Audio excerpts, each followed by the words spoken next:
You didn't ask for it. This is I call it the flying bedstead. It actually has a real name.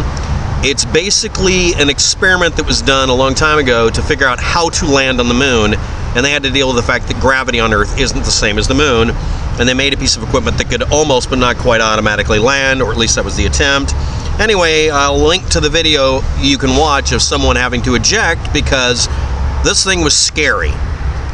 See also the actual flying bedstead that actually did work, and it used a propeller. Why am I showing you this? Yeah, somebody did a lunar landing conspiracy theory video, and he posted his results on the Scientific Journal of Conspiracy Theory Science Projects and peer review without letting scientists show up. You have to agree with the results before you critique it. Anyway, I'm gonna be just doing a really quick preliminary on moon landings. I guess episode 0 or part 0. So here we go. This is what they started off with. This is a decent picture, and yeah, I'm going to get the video for you. And yeah, it's mostly aluminum and such, and the idea was to see if they could do a soft landing by what we would call, the Harrier method, literally landing by blasting off in reverse. Anyway, here we go. Now, these are the missiles. These are the ICBMs for delivering nukes that were going to be converted over to the dark side of actually doing something scientific. Now, I want you to notice way down here, a little dash, that's a human being, and way up here, that's a capsule that come back. All of this material from here down to the bottom of the page was gone. All that material, fuel, and equipment was lost. And this little teeny rocket on the top was to yank off the top of the thing if there was a mistake, so it could try to get the people out of there by pulling them away from the exploding rocket. I don't think anybody really gave that much thought of it really working. And on the right is the Soviet version that it's very Russian diesel punk looking. Your mileage will vary if you're in Russia. In Soviet Russia, rocket blasts you. So anyway, next. Now this is a launch for a satellite, but you can see it going from Cape Canaveral or Cape Kennedy or whatever. It's going from Louisiana, which is shaped like an alligator. There are horned alligators there. Anyway, the idea is that you blow off a lot of weight as you climb higher and higher, many, many hundreds of miles in the air to get to an altitude, and then you curve so you get in a low Earth orbit, and then from there you can do something else. The idea is to discard weight as you go, and you have to do it in stages to try to create a stable orbit, and then you go further. You're not running into some height limit, you're just picking a convenient point. And 300 nautical miles or statute miles is apparently quite useful in this diagram. I'll leave links to these if I can, or I might not, you never know. This is for one of the Apollo landings, or whatever. Let's look at it. This is for Apollo 11. We're not necessarily just discussing Apollo 11 here. Take off from Florida in a really wimpy flight path, and then get up to this altitude. Then you go around twice, blast it again after throwing everything out but the bed. And you run into the moon as it's going around the Earth and try to hit it in such a way that you can land on it. And what you do is you orbit it for a couple of days while another chunk of the vehicle drops down and tries to do the flying bedstead thing, and then it takes off here, joins up, and then a completely different part of it, most of the weight again is lost. You blast back and you discard any excess weight once you run out of fuel, and hope that you hit this sweet spot as you're going around the Earth where you're flying. And the curve here is essentially the effect of the Coriolis effect, or Coriolis effect. You're being put on a bent curve because you're in movement, the Earth is in movement, and the moon is in movement. So all the reference points are going to be curves. And you basically just fall into the atmosphere and hope you hit some place that's an ocean on a planet that's mostly ocean. Because yeah, nobody was taking any chances here. It's not like this whole trajectory thing was literally a shot in literally the dark. Yeah. Anyway, this is the thing that people are arguing over. Okay. This is the equipment that is used in one of the videos that people look up with the odd-shaped, it's octagonal, not hexagonal, so stop it with the hex jokes. This is the vehicle that went up.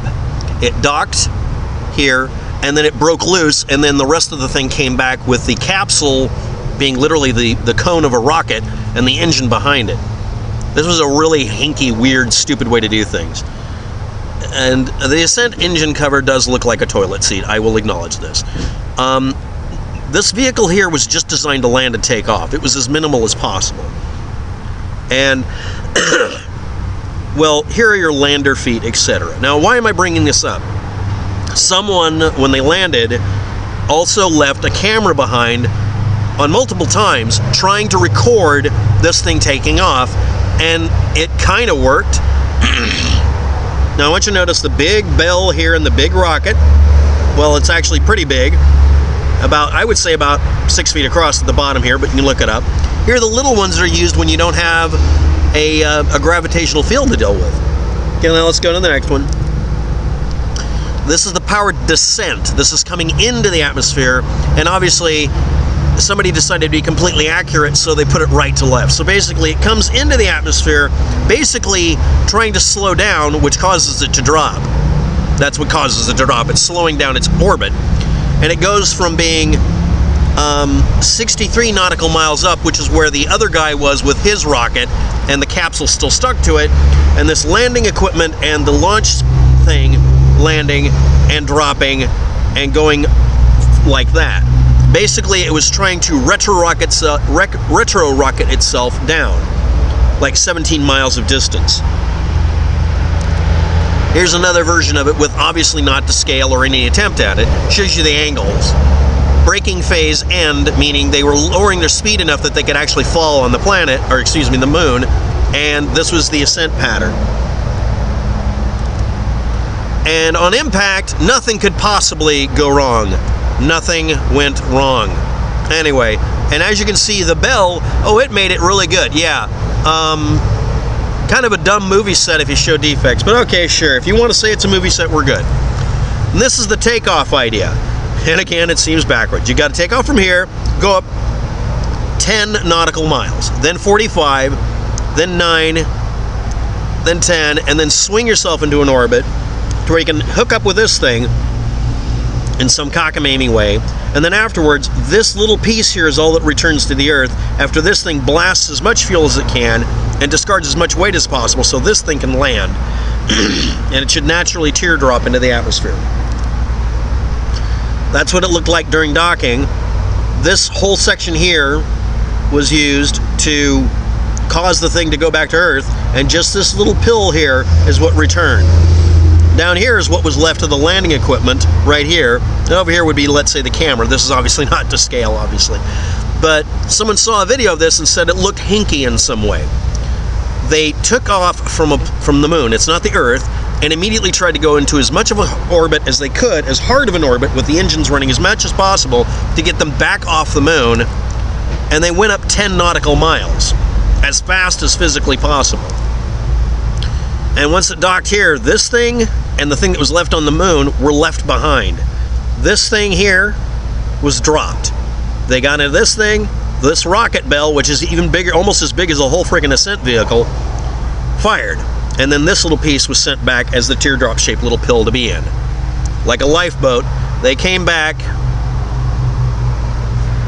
orbited, maybe orbited, and then splashed down as best they could.